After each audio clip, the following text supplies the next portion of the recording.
Hello नमस्कार मेरे प्यारे दोस्तों, आप सभी का स्वागत है टारगेट क्लासेस कोटा में। और आज से स्टार्ट हो चुका है हमारा कौन सा बैच, सेकंड ग्रेड हिंदी का निशुल्क बैच। ये फर्स्ट ग्रेड के लिए भी लाभकारी रहेगा, सेकंड ग्रेड के लिए तो है ही सही, ये बैच फर्स्ट ग्रेड के लिए भी बहुत लाभकारी रहेगा। और आज से हम शुरुआत कर रहे हैं मेरे प्यारे दोस्तों। पहले पढ़ के देखिएगा, फिर एनालाइज कीजिएगा कि इस निशुल्क कोर्स के अंदर भी बहुत कुछ है जो आपको पेड कोर्स से भी कहीं आगे ले जाने वाला है, ठीक है। और इसके जो नोट्स रहेंगे, हस्तलिखित नोट्स, वो भी आपको उपलब्ध करवाए जाएंगे जैसे जैसे क्लास आपकी खत्म होती जाएगी उस तरीके से, ठीक है। तो आज हम शुरुआत करते हैं। सबसे पहले हम ले रहे हैं प्यारे दोस्तों हिंदी साहित्य का इतिहास हम स्टार्ट कर रहे हैं। हिंदी साहित्य का इतिहास हम इसलिए स्टार्ट कर रहे हैं क्योंकि इस पोर्शन से आपसे ज्यादा क्वेश्चन पूछे जाते हैं। तो पहले हम सोचते हैं कि इसको हमें खत्म करना चाहिए और इसको हमें याद करना चाहिए। दोस्तों क्लासें बहुत मिलेगी, निःशुल्क भी मिलेगी और पेड वाली भी मिलेगी, पर मुद्दा यह नहीं है क्लास पाना, मुद्दा यह है मेरे प्यारे दोस्तों जो पढ़ाया जाए वो याद हो जाए। ये सबसे मुख्य बात है और इसका आप ध्यान रखें, ठीक है। क्योंकि यहां पे मैं आपको पूरा पढ़ाऊंगा, पूरा लॉजिकल तरीके से ले जाऊंगा, ट्रिकली तरीके से ले जाऊंगा और बिल्कुल जीरो लेवल से लेके हाई लेवल तक की मैं बात करूंगा जो कि आपके एग्जाम के लिए बहुत ही पावरफुल रहने वाली है। आपको हर चीज यहां पे सीखने को मिलेगी कि आपको एग्जाम किस तरह से क्रैक करना है। मतलब आपका यह है कि फुल कोशिश रहेगा कि आपको इसके अलावा कुछ ना पढ़ना पड़े, पर हमारा सेल्फ स्टडी तो बहुत जरूरी, वो तो साथ साथ पढ़ना ही पड़ता है, ठीक है। तो हिंदी साहित्य का इतिहास हम प्रारंभ कर रहे हैं प्यारे दोस्तों। क्लास को प्यार जरूर दिखाइएगा क्योंकि मैं लगातार पहला दिन है तो इसलिए सारी बात बता रहा हूं, बाकी लगातार क्लास ही रहेगी हमारी, ठीक है। 28 मार्च से बैच स्टार्ट हो रहा है। ये बैच लगभग पूरा जब तक आपका सिलेबस नहीं होगा तब तक ये चलता रहेगा। अभी डिपेंड करता है, आप प्यार दिखाते रहिएगा अच्छे से, कमेंट में अपना जवाब देते रहिएगा। फिर ये पीडीएफ कहां मिलेगी, सब कुछ आगे की बातें हैं, पहले समझना है, याद करना है, ठीक है। चलो हिंदी साहित्य की इतिहास की बात करें, पूरा पॉइंट बिंदु से बात करूं तो आपके सेकंड ग्रेड और फर्स्ट ग्रेड को पूरी तरह फॉलो करती है क्लास, ठीक है। और सेकंड ग्रेड के लिए आप पढ़ के देखिए, काफी मजा आपको आने वाला है, ठीक है। चलो आगे बात करते हैं।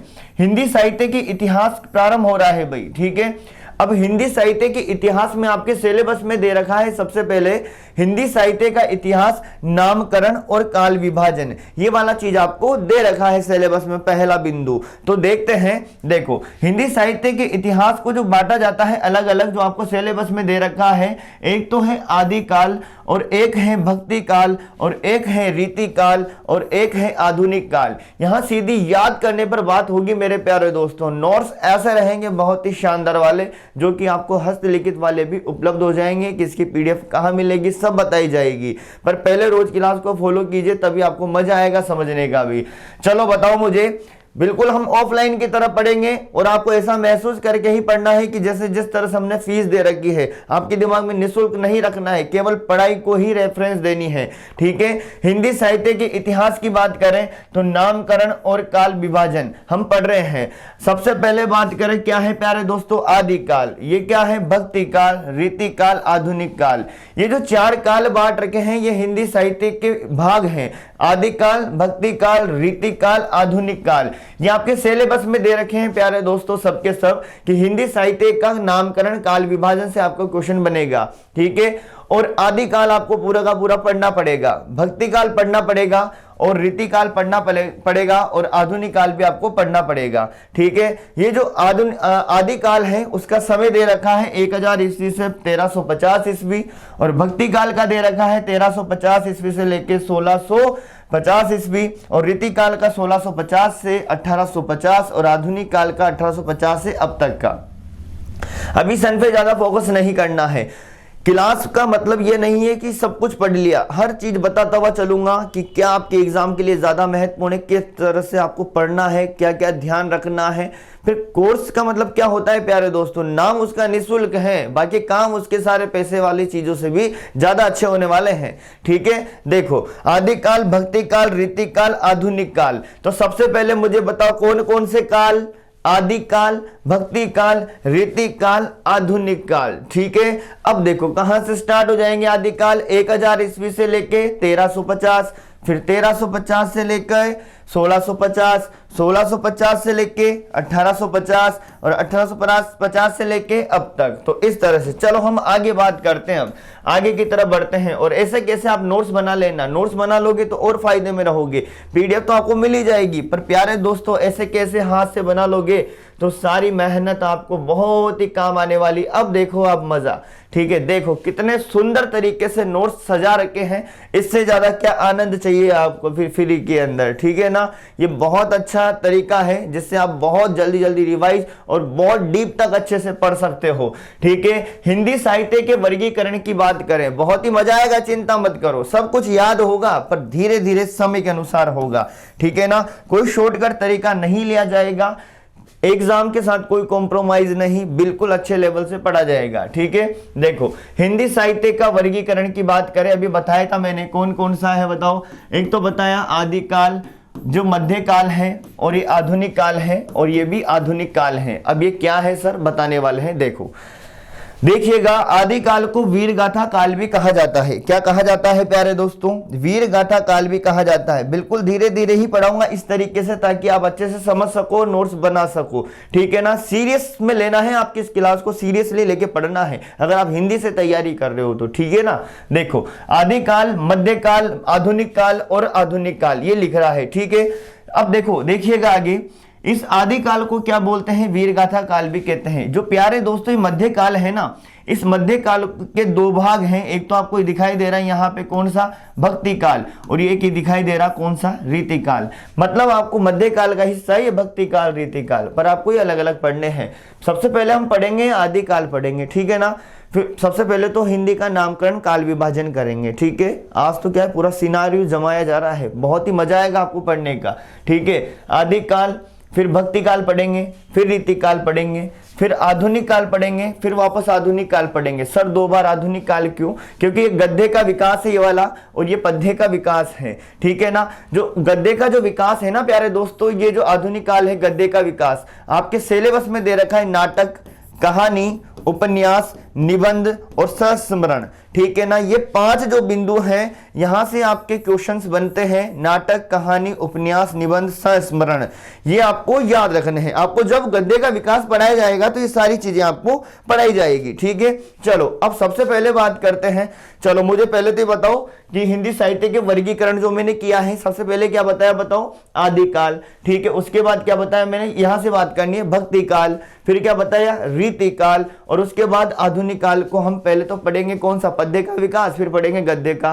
और गद्य के अंदर क्या क्या पढ़ेंगे, नाटक, कहानी, उपन्यास, निबंध और संस्मरण हम पढ़ने वाले हैं, ठीक है। चलो फिर लास्ट में जब मैं समझाऊंगा तो पूरा स्लाइड से मैं हट जाऊंगा ताकि आप स्क्रीनशॉट भी ले सको। पर सबसे बढ़िया तो एक रजिस्टर लाना, उतारना, सबसे बढ़िया काम करना साथ के साथ, ठीक है। देखो अब आगे देखिएगा प्यारे दोस्तों, ये जो आदिकाल है इसको वीरगाथा काल किसने कहा, क्या कहा, ये सब धीरे धीरे बातें हैं आगे की। अभी तो आपको क्राइटेरिया समझना है अच्छे से जो मैं बता रहा हूं आपको, ठीक है। आदिकाल को देखो, आदिकाल के अंदर हम क्या क्या पढ़ेंगे, सिद्ध साहित्य पढ़ेंगे, नाथ साहित्य पढ़ेंगे, जैन साहित्य पढ़ेंगे, रासो साहित्य पढ़ेंगे, लौकिक साहित्य पढ़ेंगे, गद्य साहित्य पढ़ेंगे।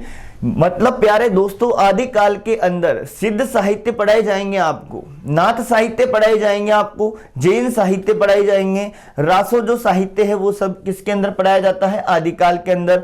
लौकिक साहित्य पढ़ाया जाएगा और गद्य साहित्य पढ़ाया जाएगा। ये सब किसका हिस्सा है, आदिकाल का हिस्सा है, ठीक है ना। पढ़ना ऐसा है कि सिलेक्शन एक बार में ही लेना है और इस तरह से पढ़ के जाना है मेरे प्यारे दोस्तों। मतलब आपको इस क्लास के बाद दूसरी क्लास की आवश्यकता ना पड़े, जिसको कहते हैं पढ़ना। बस मेरा तो यही मानना है और याद आपको होना चाहिए, ये मेरा लक्ष्य रहेगा पूरे बैच के अंदर, ठीक है ना। जो शुरू से लेके एंड तक पढ़ेगा वो आखिरकार बहुत ही अच्छे तरीके से जान पाएगा इन क्लासों को, क्योंकि जो क्लासों की मेहनत होगी वो बीच बीच में दिखाई देगी आपको कि किस तरह से मैं याद करवा रहा हूं चीजों को, ठीक है। बहुत ही ट्रिकली तरीके से, आसानी तरीके से, लॉजिकल तरीके से, क्योंकि पूरा साहित्य रटने ही रटने जैसा है, तो ध्यान रखना, ठीक है। देखो मध्यकाल की बात करें तो इधर भक्ति काल पढ़ेंगे हम, क्या पढ़ेंगे, आदिकाल के बाद भक्ति काल, और फिर पढ़ेंगे रीतिकाल। अब देखो भक्ति काल की बात करें तो भक्ति काल की बात करें तो देखो यह है निर्गुण काव्य पढ़ाया जाएगा। एक तो इसके अंदर कौन सा काव्य पढ़ाया जाएगा, निर्गुण काव्य। मतलब भक्ति काल को दो भागों में बांटा हुआ है। एक तो निर्गुण और एक सगुण, ठीक है ना। किस किस में बांटा हुआ है देखिएगा, ये जो भक्ति काल है इसको एक तो निर्गुण काव्य में बांट रखा है और एक बांट रखा है किसमें, सगुण काव्य में।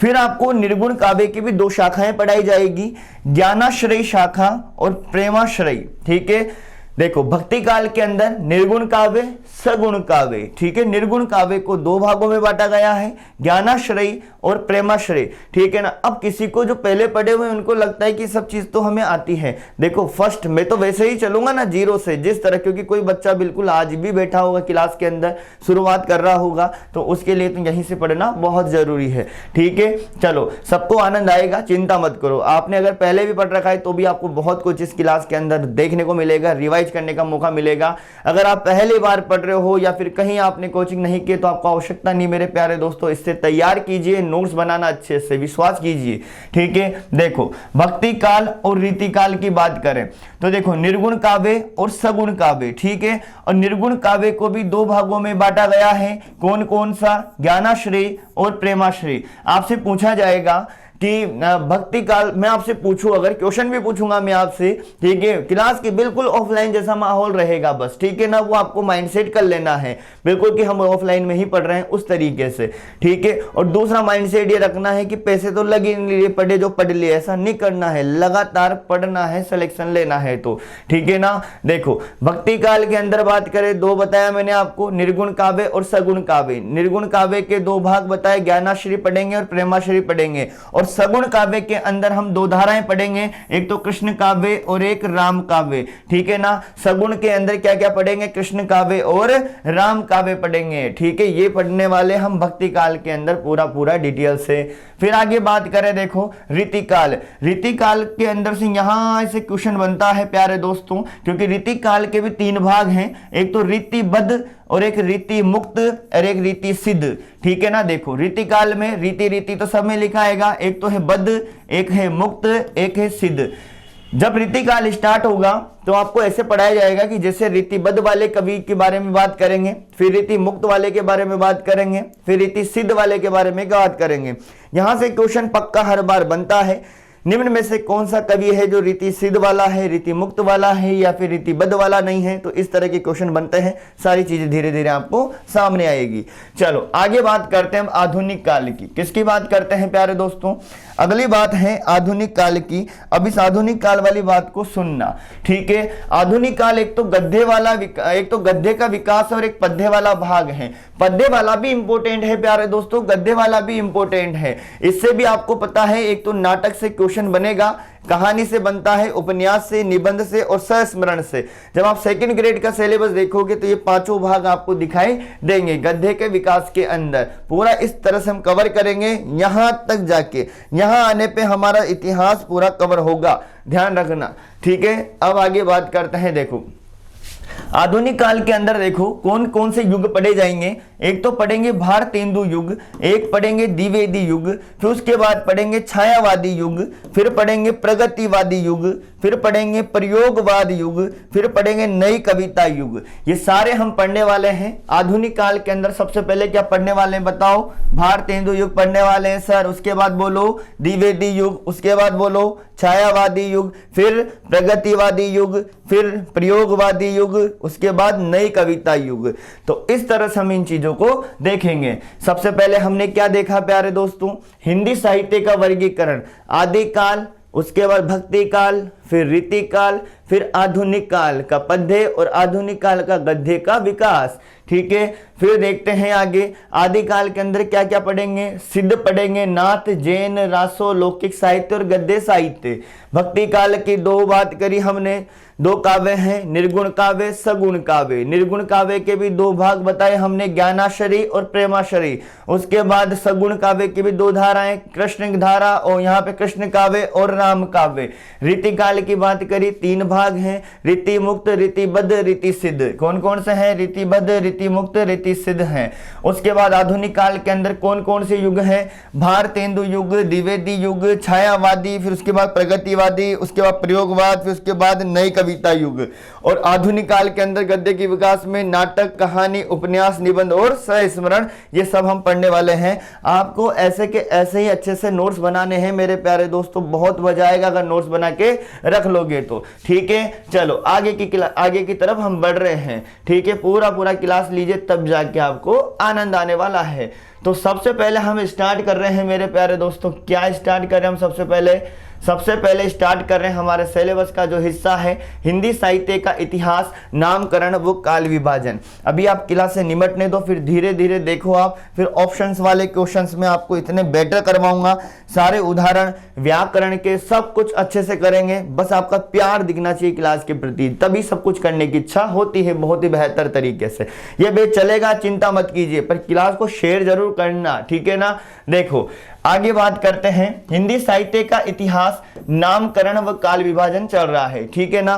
तो देखिएगा हिंदी साहित्य के इतिहास, नामकरण, काल विभाजन में क्या पढ़ेंगे? ये पढ़ेंगे कि भाई किस किसने क्या नाम दिया और किस किसने हिंदी के इतिहास का काल क्या क्या बताया, ये हम पढ़ने वाले हैं।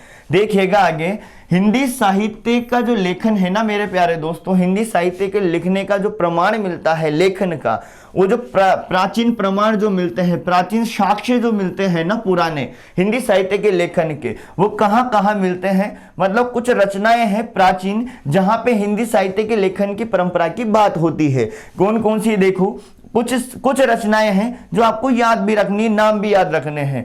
एक है 84 वैष्णव की वार्ता, बहुत इंपॉर्टेंट है जो भी है यहाँ पर, ठीक है ना।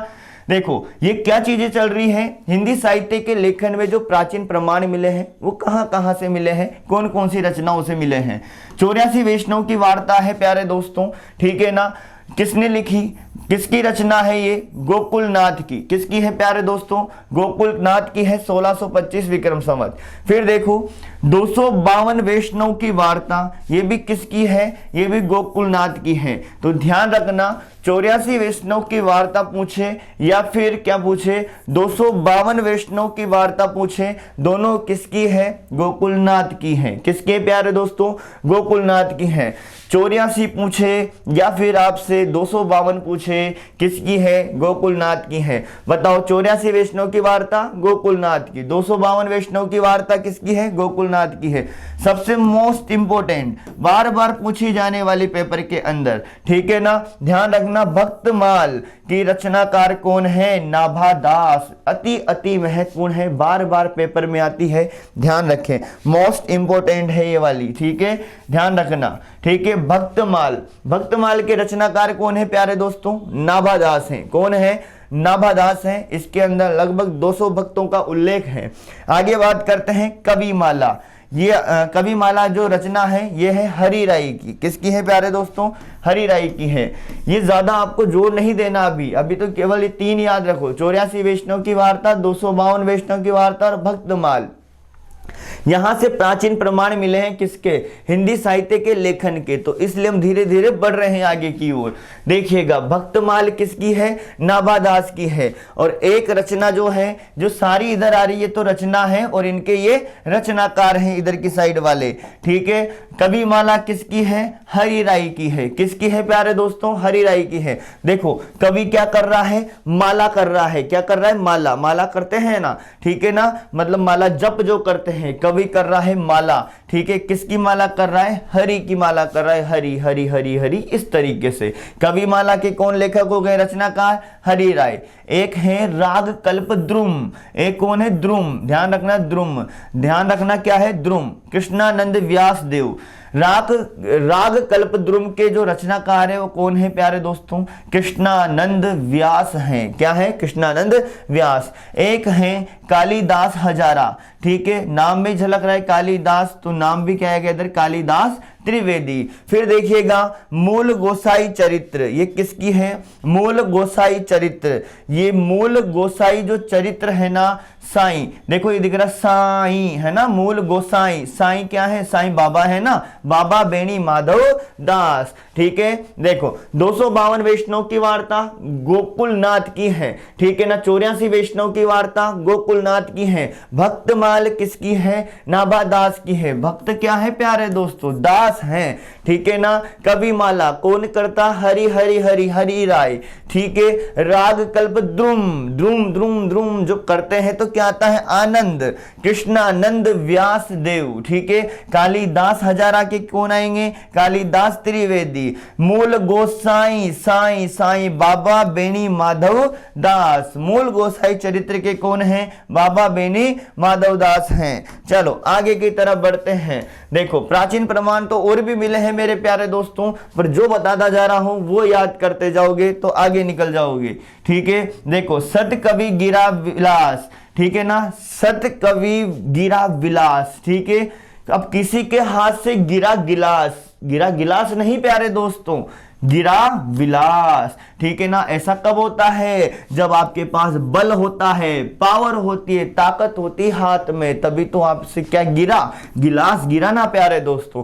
सत कवि गिरा विलास मतलब कौन है इसके रचनाकार, बलदेव हैं इसके रचनाकार प्यारे दोस्तों। कौन है, बलदेव हैं। चलो एक बार फटाफट से इनको हम देख लेते हैं जो भी हमने देखा है, सुनिएगा।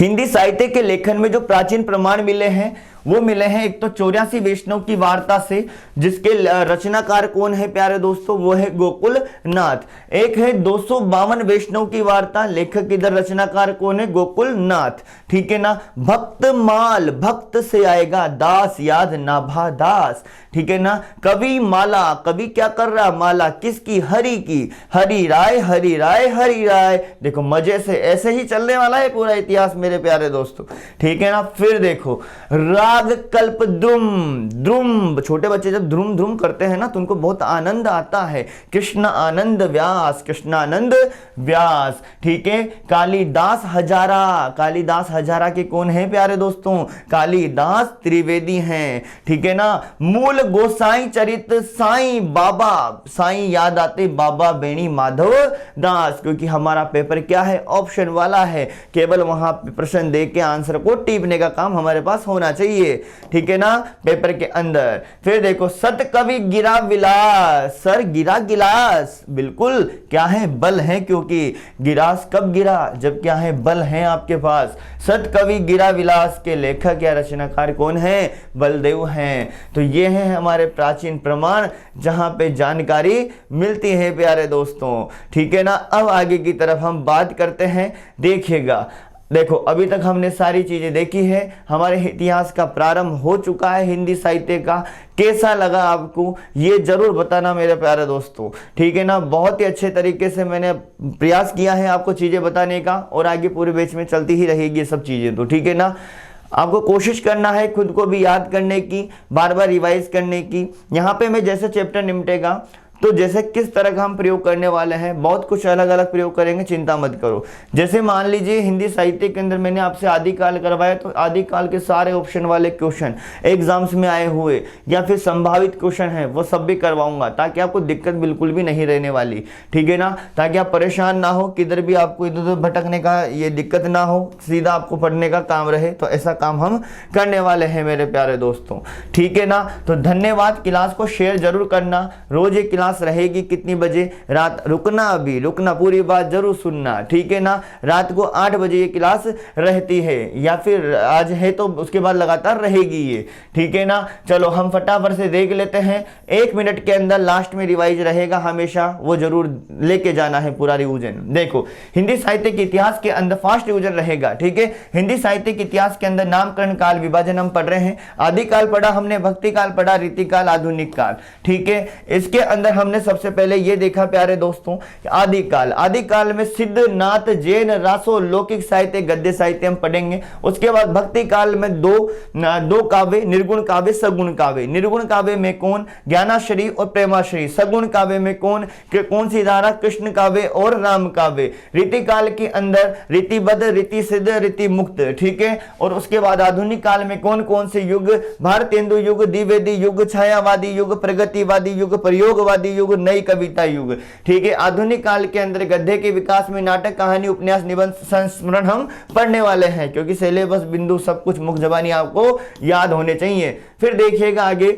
हिंदी साहित्य के इतिहास, नामकरण, काल विभाजन की अगर हम बात करें तो देखिएगा हिंदी साहित्य के लेखन के जो प्राचीन प्रमाण मिले हैं वो देखो 84 वैष्णव की वार्ता गोकुलनाथ, 252 वैष्णव की वार्ता गोकुलनाथ, उसके बाद भक्तमाल दास नाभा दास, कवि माला हरि राय, ठीक है ना, उंगलियों पे होने चाहिए प्रश्न, राग कल्पद्रुम कृष्णानंद व्यास, ठीक है ना, कालिदास हजारा का तो कालिदास त्रिवेदी, मूल गोसाई चरित्र साईं बाबा बेणी माधव दास, ठीक है, सत कवि गिरा विलास, गिरा गिलास मतलब बलदेव, ठीक है ना। तो इस तरह से आपको अच्छे तरीके से याद रखना है। शेयर जरूर करना मेरे प्यारे दोस्तों क्लास को, फिर मिलते हैं वापस इसी समय पे, ठीक है, धन्यवाद।